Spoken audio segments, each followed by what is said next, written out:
Bien, bonjour à tous. Alors, je vous propose qu'on commence ce webinaire et puis d'autres participants nous rejoindront dans quelques instants. Alors, nous sommes ravis à l'EID de vous accueillir pour ce premier événement de la rentrée. Voilà, c'est un plaisir de vous retrouver donc pour cette nouvelle saison 2021-2022 avec de nombreux projets en perspective et puis l'objectif aussi de retrouver nos conférences habituelles en présentiel également. Donc voilà, aujourd'hui, nous allons parler de la due diligence responsable et donc quels critères ESG pour réaliser une due diligence responsable en 2021. Donc, je suis Laura Georgelin, responsable de programme gouvernance et société. Et donc, j'animerai ce webinaire avec ma collègue Morgane Mouillet, qui est chargée de projet de gouvernance et société et l'adaptation au changement climatique à l'EID. Alors, quelques petites précisions avant de commencer. Le support sera disponible sur Talon, ainsi que l'enregistrement de ce webinaire. Donc, Talon, qui est notre centre de ressources, dans lequel donc, vous retrouverez nos publications, ainsi que les différents supports et vidéos de nos événements. À la fin de ce webinaire, nous aurons un petit temps de questions-réponses. Donc, si vous avez des questions au cours de la présentation, n'hésitez pas à les mettre dans l'onglet questions-réponses de votre plateforme Zoom. Et nous les reprendrons lorsque ce sera le créneau des questions. Voilà, donc, hop, nous allons commencer dans le vif du sujet. Donc voici le programme de ce webinaire. Donc je vais commencer par parler du contexte et de la démarche du travail réalisé par l'OID.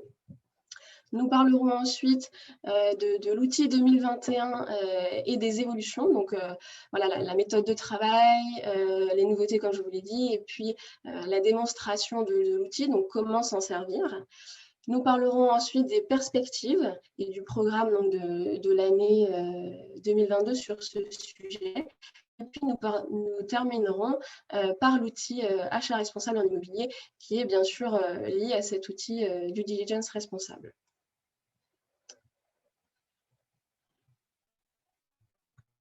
Donc, pour commencer, j'ai voulu reprendre ce schéma.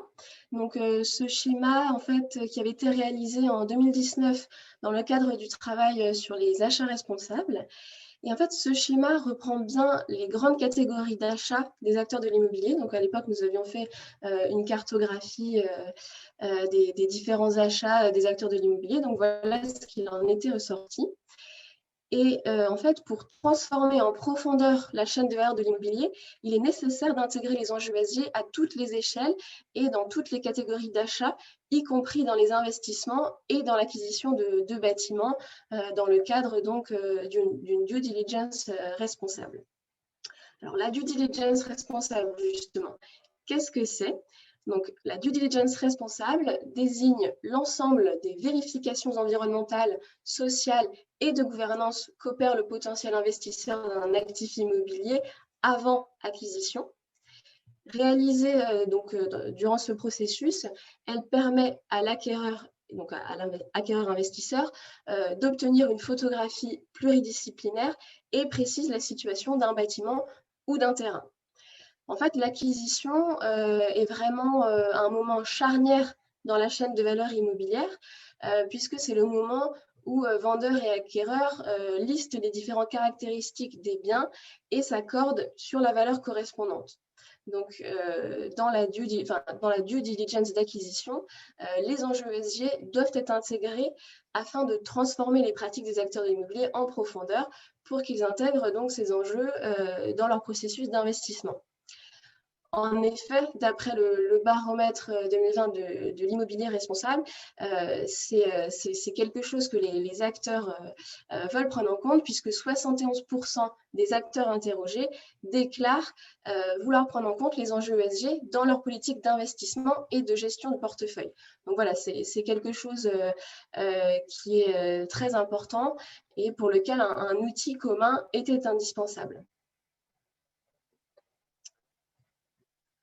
Au niveau niveau du contexte plus général de l'outil 2021, donc nous avions réalisé en 2018, en partenariat avec Synthéo et sur la base du travail réalisé par le BBP, donc le Better Building Partnership au Royaume-Uni, nous avions fait un guide, une première publication, une publication et un outil sur la due diligence responsable en immobilier. Donc cet outil est toujours disponible sur Talwen, donc notre plateforme de ressources. Mais face aux évolutions réglementaires depuis 3 ans, il était vraiment nécessaire de le mettre à jour. Donc voilà, c'était vraiment quelque chose qui nous tenait à cœur pour être en phase avec le marché, en fait, avec les nouvelles dispositions. Donc, au mois de juillet 2021, nous avons publié ce nouvel outil avec un certain nombre de mises à jour. Donc, cet outil qui est également disponible sur Talwen. Donc, sur Talwen, vous trouverez la publication dont je vous ai mis la couverture ici. L'outil Excel, donc la grille à proprement parler, que Morgane va vous présenter dans un instant. Et puis, nous avons aussi réalisé des petits tutoriels d'utilisation de ces grilles, donc de la grille du diligence responsable et de la grille achat responsable, dont nous reparlerons plus tard. Donc, vous pourrez aussi les retrouver sur Talwen. Au niveau des objectifs de cet outil, donc ils sont au nombre de 5. Donc cet outil vise à présenter les principaux enjeux de durabilité à intégrer en phase d'acquisition d'un bâtiment, hiérarchiser les critères de durabilité à prendre en compte, fournir aussi un outil modifiable aux équipes en charge de l'acquisition, puisque c'est important que l'outil puisse s'adapter à chaque contexte. Proposer également un cadre standardisé de dialogue sur les enjeux de durabilité entre les différentes parties prenantes lors de la transaction. Et puis, enfin, faciliter la structuration du suivi de la performance ESG suite à l'acquisition du bâtiment. Donc, dans les grands chiffres clés de ce nouvel outil, on a 80 critères qui ont été donc répertoriés dans 15 catégories, donc catégories que Morgane va vous détailler dans un instant en vous expliquant notre démarche et comment on s'y est pris. Donc Morgane, je vais te laisser la main. Merci Laura, bonjour à tous. Donc, nous allons maintenant passer à une description un petit peu plus détaillée de cet outil et nous allons commencer par expliciter la méthode de travail que nous avons utilisée pour aboutir à cette grille. Est-ce que tu peux passer la slide? Brièvement, donc ceci est le calendrier opérationnel. Donc, nous avons commencé ce projet en avril de cette année et nous avons effectué plusieurs allers-retours entre l'OED et ses membres pour tenir compte des différents commentaires que nous avons pu avoir sur la grille. Donc, en particulier, le 17 juin s'est tenu un groupe de travail sur le sujet dont je vais détailler le fonctionnement pour la prochaine diapositive. Donc, ce groupe de travail s'est déroulé de la façon suivante. L'OID a introduit le propos, puis les participants ont été divisés en 4 sous-groupes qu'ils ont pu choisir pour travailler sur les critères relevant de leur domaine d'expertise. Donc, les participants, ils ont ensuite travaillé de façon collaborative pour améliorer leur partie de la grille. Et à la suite de quoi, chaque sous-groupe a renvoyé à l'OID une version actualisée de sa partie. Et nous avons intégré les commentaires dans l'outil. Donc, les participants de ce groupe de travail étaient issus des entreprises présentes dont les logos sont présents sur la slide.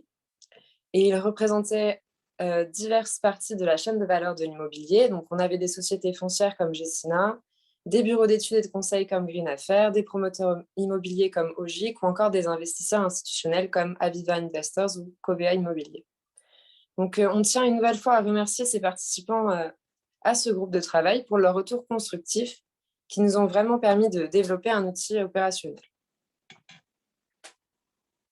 Alors, je vais maintenant entrer dans le vif du sujet en vous présentant les nouveautés de cette grille 2021. Devant la durée assez courte de ce webinaire, on va pas pouvoir présenter toutes les actualisations, mais on a sélectionné 4. Et d'abord, l'intégration de critères relatifs au dispositif éco-énergie tertiaire. Alors, pour rappel, ce dispositif il a pour objectif de réduire les consommations énergétiques réelles des bâtiments tertiaires. Donc, il s'appuie sur les données de consommation réelles qui devront maintenant être remontées via la plateforme Opera. Alors, qu'est-ce que cela change pour les pratiques de due diligence responsable? Donc, dans une démarche de due diligence responsable, il conviendra de faire plusieurs choses. Donc, d'abord, demander l'attestation Opera pour s'assurer que la remontée des données était bien effectuée. Se renseigner sur les modalités de remontée de données et de la répartition des tâches entre locataires et propriétaires. De prendre connaissance des objectifs de réduction de consommation définis avec l'année de référence établie, ainsi que du plan d'action mis en place pour atteindre cet objectif. Et enfin, dans le cas d'une acquisition en cours d'année d'un projet existant, il conviendra de s'assurer que la totalité des données nécessaires a été transmise pour garantir leur bonne remontée, puisque le nouveau propriétaire en sera désormais responsable. Alors, un nouveau changement dans les réglementations dans le secteur immobilier, c'est l'entrée en vigueur de la taxinomie européenne, verte européenne. Donc, ce dispositif, il a pour objectif d'identifier les actifs les plus vertueux afin de stimuler le marché de l'immobilier vers la durabilité. Donc, il porte une attention particulière sur la comparabilité des actifs via la mise en place d'un référentiel commun et ambitieux. Donc, comment cela fonctionne? Il y a 6 groupes de critères et pour être identifié comme vert, l'actif doit contribuer à un des 6 objectifs que l'on retrouve en bas de cette page. Donc, on peut lire atténuation au changement climatique, adaptation au changement climatique, utilisation durable de l'eau et des ressources marines, économie circulaire, prévention de la pollution et écosystème sain. Donc, en plus de la contribution à un de ces objectifs, il y a également des critères éliminatoires dits de DNSH pour Do No Significant Harm ou ne pas nuire en français. Et il y en a pour ces 6 objectifs. Et si il ne respecte pas un des critères de DNSH, l'actif ne peut pas être considéré comme vert. Donc, comment ce dispositif va-t-il impacter les pratiques de due diligence responsable? Il va en fait faciliter le processus en permettant de distinguer plus facilement les actifs dits verts des actifs non verts. Donc, dans le processus de due diligence responsable, il sera important de s'enquérir de la nature verte ou non verte de l'actif. Et si l'actif est identifié comme non vert, l'acquéreur pourrait demander pourquoi il a été identifié ainsi. En particulier, il serait intéressant de savoir s'il s'agit d'un non-respect d'un des critères de DNSH dont je viens de parler. Alors, une des thématiques sur lesquelles nous avons apporté une attention particulière dans cette réactualisation, une autre thématique, c'est celle de l'adaptation au changement climatique. Donc, la réglementation, elle impulse une prise en compte de plus en plus poussée des futures conséquences du changement climatique, notamment au travers de la RE 2020 avec le confort d'été ou de la taxinomie verte européenne que j'évoquais dans la slide précédente. Donc, ainsi, on voit émerger une nécessité d'aller plus loin dans le diagnostic de vulnérabilité du bâti. Et donc, en fait, ça se traduit dans notre grille de la façon suivante, en prenant par exemple l'exemple de l'aléa vague de chaleur. Donc, il va y avoir 3 couches différentes pour le diagnostic de vulnérabilité. On va d'abord prendre en compte les projections climatiques futures. Donc, dans le cas des vagues de chaleur, les projections qui concernent les températures sur la région où est implanté le bâtiment. Les critères techniques en second. Donc, dans le cas toujours de cet exemple, c'est les critères techniques qui font que le bâtiment sera plus ou moins impacté par une augmentation de la température, comme son exposition, par exemple. Et enfin, la dernière couche de critères qu'il va falloir appliquer, c'est celle qui correspond à la vulnérabilité du territoire. Donc, dans le cas des îlots de chaleur, il sera important de savoir si l'actif est situé dans une zone propice aux îlots de chaleur. Donc, rapidement, le phénomène d'îlot de chaleur, c'est le phénomène qui est responsable d'une différence de température entre la ville et la campagne environnante, comme on peut le voir sur le schéma en bas à gauche. Mais en fait, ce phénomène, il se traduit également par une différence de température entre les quartiers d'une même ville. Donc, en bas à droite de cette slide, il apparaît une cartographie de la ville de Paris qui met en valeur les lieux les plus sujets au réchauffement, en rouge donc. Et ainsi, on peut voir qu'en fonction des quartiers, l'actif choisi ne fera pas face de la même façon à une augmentation des températures. Donc, enfin, pour le dernier exemple de réactualisation de la grille, nous allons évoquer l'intégration d'un volet européen. Donc, les causes de ce travail sur le volet européen sont doubles. D'abord parce que l'échelle européenne, elle a de plus en plus de poids sur les réglementations nationales. Donc, comme on vient d'évoquer, la taxinomie verte européenne, c'en est qu'un exemple.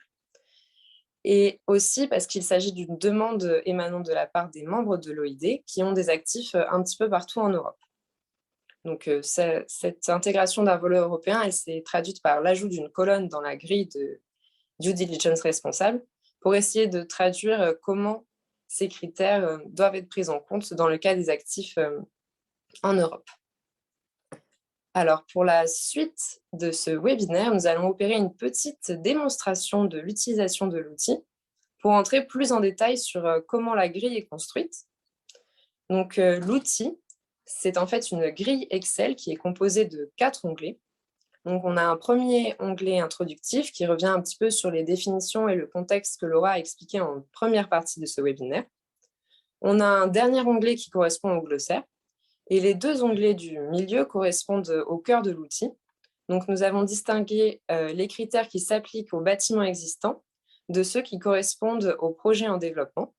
Donc, ces 2 onglets, ils sont construits exactement de la même façon. Il y a seulement quelques critères qui diffèrent selon ces catégories. Alors, les critères, ils sont répartis en grandes familles que l'on peut voir sur le petit tableau à droite de la diapo. On a essayé de prendre en compte un maximum de critères. Il y a à la fois des catégories techniques, comme ceux qui se réfèrent à la structure et aux matériaux ou aux installations techniques. Il y a des critères environnementaux, notamment sur les certifications et labels environnementaux, mais aussi sur la biodiversité. Et il y a encore des critères sociaux et sociétaux, donc, qui peuvent concerner la santé, le bien-être, l'implication des habitants et les risques ou opportunités socio-économiques. Donc, les critères, ils sont également répartis selon le type d'information recherchée. Donc, pour cela, on a utilisé un code couleur que nous avons remis sur ce diapo.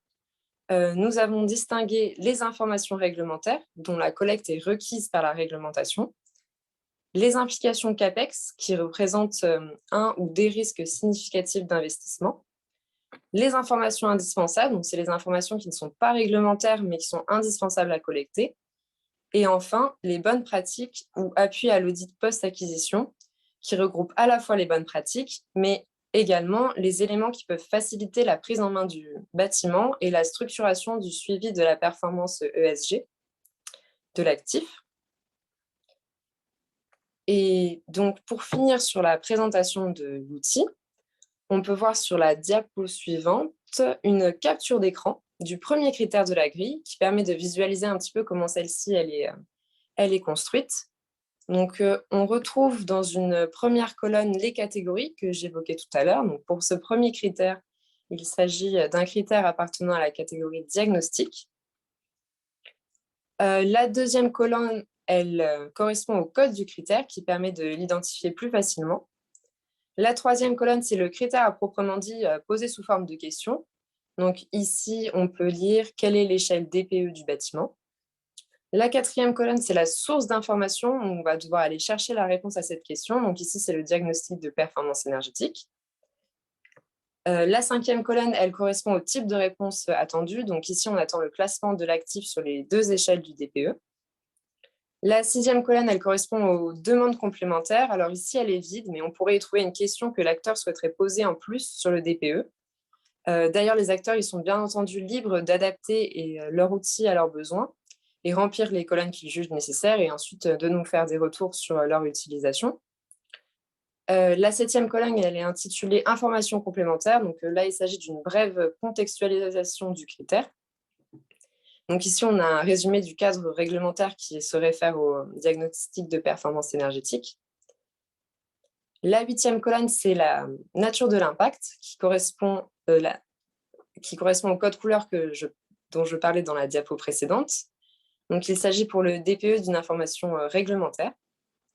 Et enfin, la dernière colonne, elle correspond à l'application européenne de ce critère lorsqu'elle existe.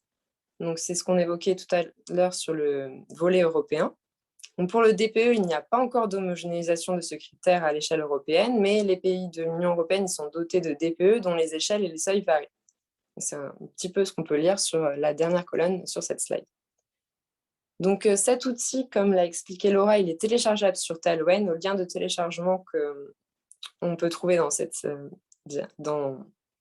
présentation. On trouvera également un petit tuto vidéo d'utilisation qui reprend les explications et qui intègre une vidéo live de présentation de la grille, ce qui peut rendre un petit peu plus clair ce que je viens d'expliquer dans cet exemple. Donc voilà comment est articulée cette nouvelle version de la grille. Je vais maintenant laisser Laura vous présenter les perspectives pour cet outil qui est destiné à évoluer. Merci Morgane. En effet, je vais vous présenter les perspectives il est important de faire vivre l'outil.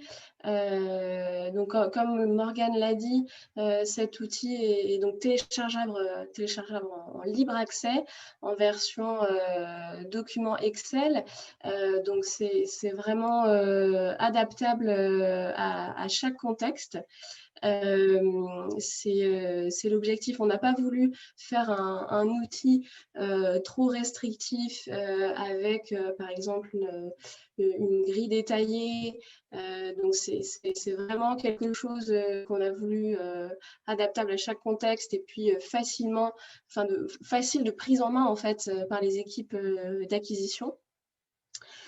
Pour que ce soit un outil qui serve au plus grand monde au sein du secteur de l'immobilier.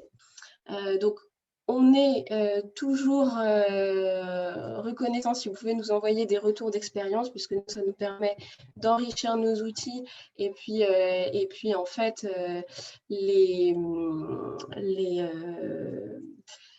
si vous voulez, la mise à jour 2021 est issue en partie des retours d'expérience qu'on a pu avoir et donc d'évolution de la réglementation. Donc, c'est vraiment important pour nous de recevoir vos retours puisqu'ils nous permettent d'améliorer nos outils.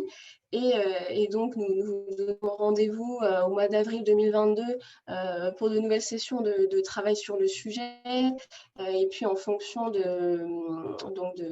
d'évolution réglementaire, voilà, cela sera traité dans de futurs groupes de travail, notamment sur la finance responsable à l'OID.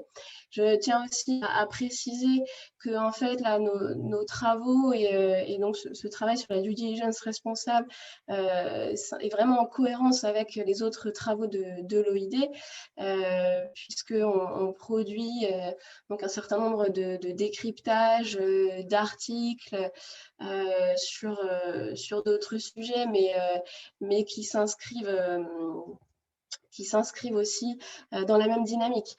Donc, c'est-à-dire que si vous voulez aller plus loin, chercher d'autres informations sur les critères d'adaptation au changement climatique que Morgane a évoqué tout à l'heure, nous avons produit un certain nombre de fiches, d'articles, et puis nous avons un outil en ligne donc, qui s'appelle Batadapt. Nous avons également produit un certain nombre de ressources sur la taxonomie européenne, et puis un guide est à venir d'ici quelques semaines. Donc voilà, tous nos travaux en fait sont dans une certaine cohérence et puis ils s'alimentent tous les uns les autres. Donc on les fait évoluer aussi en fonction des ressources produites par l'OID et des besoins des acteurs de l'immobilier. Voilà, donc je voulais aussi ouvrir une perspective sur les travaux du groupe de travail achat responsable.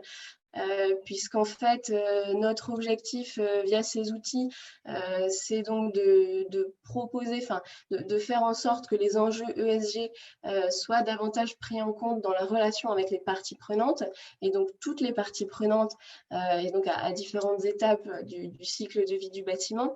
Donc c'est pour ça que nous avons également fait une mise à jour en juillet dernier de notre outil sur les achats responsables, donc réalisé initialement en 2019 en partenariat avec Gessina et ICAD. Et donc là, de la même manière, vous trouverez donc dans la version actualisée de 2021 une grille Excel téléchargeable, donc que vous pourrez bien sûr adapter à votre contexte interne, et puis une petite vidéo donc de tuto, de prise en main de cet outil. Voilà, donc je vous ai remis le lien de l'outil due diligence responsable que nous venons de présenter. Comme je vous l'ai dit, vous aurez accès au support, donc vous pourrez aussi le retrouver facilement.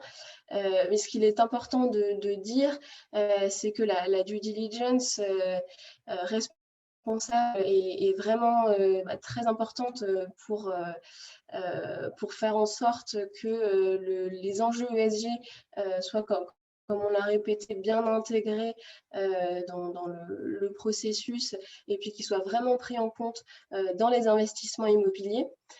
Et là, ça rejoint aussi des travaux qu'on mène à l'OID sur la valeur verte en immobilier.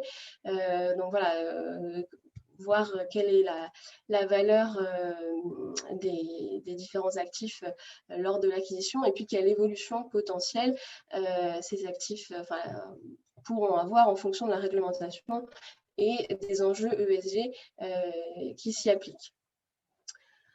Voilà, alors nous avons encore pas mal de temps pour des questions. Donc voilà, on a un certain temps pour vraiment répondre à vos interrogations. Je laisse Morgane prendre la main sur la première question. Oui. Alors, on a une première question qui concerne des exemples de différences entre les onglets bâtiments existants et projets en développement. Donc, une différence qu'on peut noter, par exemple, c'est que dans le cas de bâtiments qui sont déjà existants, on pourra avoir accès à des informations de reporting comme les consommations énergétiques ou les consommations d'eau du bâtiment qui ne sont pas des critères qu'on a remis dans le cas de projets en développement qui, bien sûr, n'auront pas encore été utilisés à proprement dit et donc on ne pourra pas avoir accès à toutes ces informations-là. Alors, il y a des questions par rapport au label et certification. Alors, on n'a pas réalisé de mapping à proprement parler, comme donc la question est posée. En fait, si vous voulez, les labels et certifications donc, sont intégrés dans notre outil. Ils font bien sûr partie des critères intégrés dans la grille, mais on n'a pas voulu, donc reprendre exactement ces labels et construire notre outil autour de ça. Ils sont bien sûr intégrés dans le même cadre, il s'agit du même de la même démarche dans le cadre de l'outil achat responsable. On ne s'est pas basé sur ces labels, on s'est bien sûr appuyé dessus, mais voilà, il y a des ressemblances sans que ce soit calé dessus, puis qu'il y a un mapping précis. Au niveau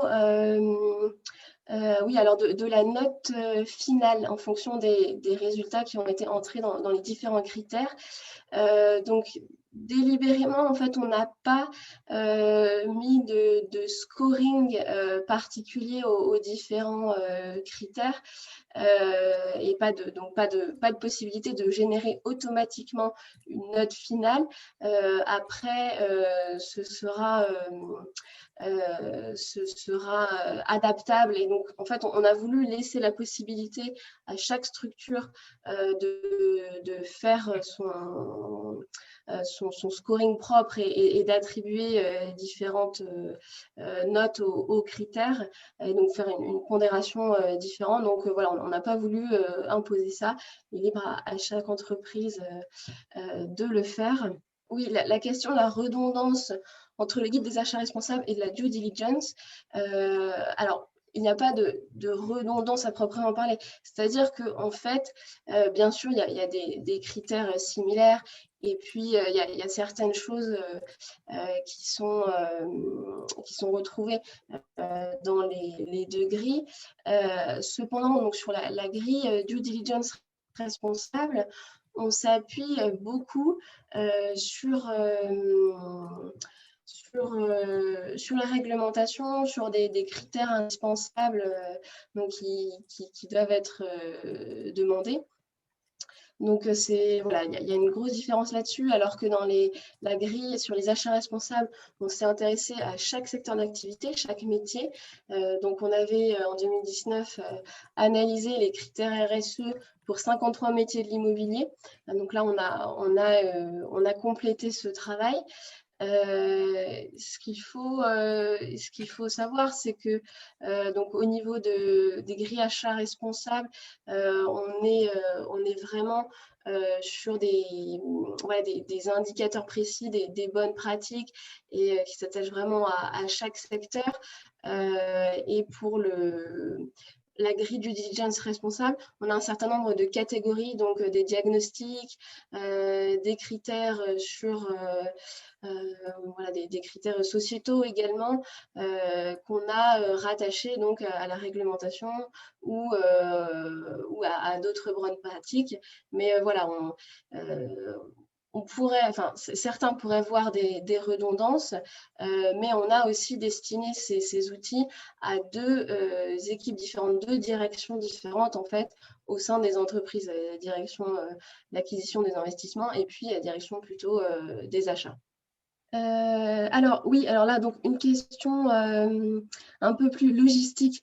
Le pare-feu des entreprises qui bloqueraient Talouen. Bien sûr, si c'est le cas, n'hésitez pas à venir vers nous. On vous enverra l'outil par mail. Bien sûr, il n'y a pas de souci.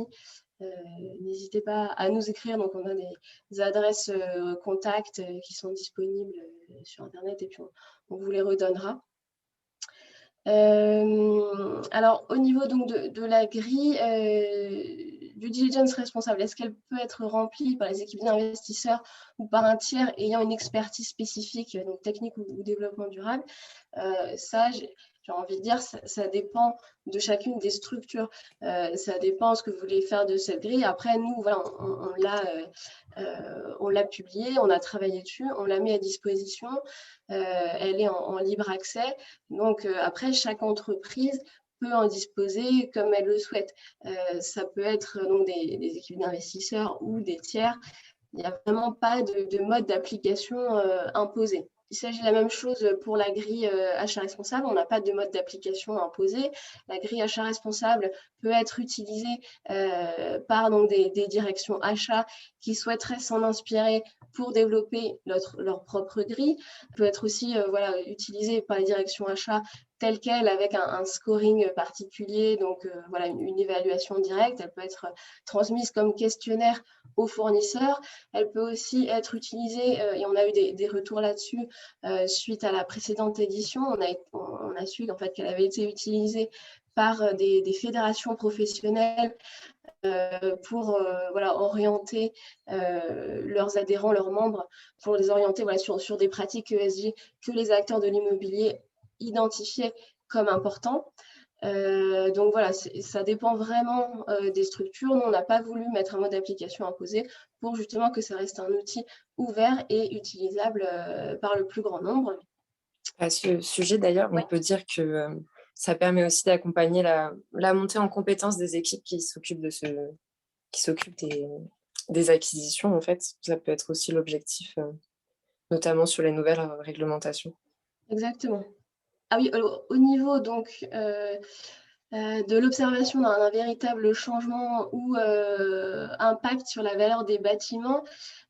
Donc là, on est justement en train de faire une étude sur le sujet, donc sur le sujet de la valeur verte. Donc voilà, on en rediscutera lorsqu'on fera une présentation sur le sujet. Au niveau de la taxinomie européenne aussi, donc il y a des questions sur ce sujet. Oui, donc l'OID a mis à disposition sur son site internet les critères détaillés de la taxinomie européenne et puis voilà, les différents acteurs, les différentes grandes catégories d'exigences. Nous sommes en train de travailler, comme je vous le disais, sur un guide d'application de la taxinomie européenne. Donc d'ici quelques semaines, ce guide sortira. Donc on travaille avec nos membres sur le sujet. Il y a un groupe de travail très prochainement. Donc voilà, notre objectif, c'est d'arriver à une définition commune des objectifs et des exigences de la taxinomie européenne. Donc on va proposer une traduction commune pour le secteur de l'immobilier en France. Donc ça, c'est à suivre dans quelques semaines. Et puis il y aura un autre événement dédié à ce sujet. Oui, alors il y avait également la remarque que certaines entreprises suivent une méthodologie proposée par des labels comme Bicorp pour faire ce travail. Donc, en effet, certaines utilisent ces dispositions. Mais voilà, nous on propose cet outil. Et encore une fois, libre à chaque entreprise de s'en servir comme elle le souhaite. Je vois une question sur le DPE qui a changé au 1er juillet. Il demande s'il doit obligatoirement être mis à jour. Oui, alors en effet, on a intégré, nous, ces mises à jour dans la grille. Oui, ça a vraiment été fait. Vous retrouverez donc en plus, c'était dans la présentation. Hop, je vais revenir en arrière dans les slides.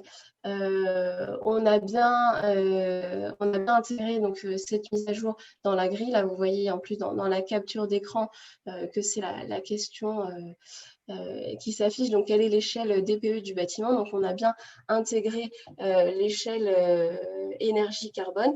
Et en effet, ces méthodes sont entrées en vigueur au 1er juillet.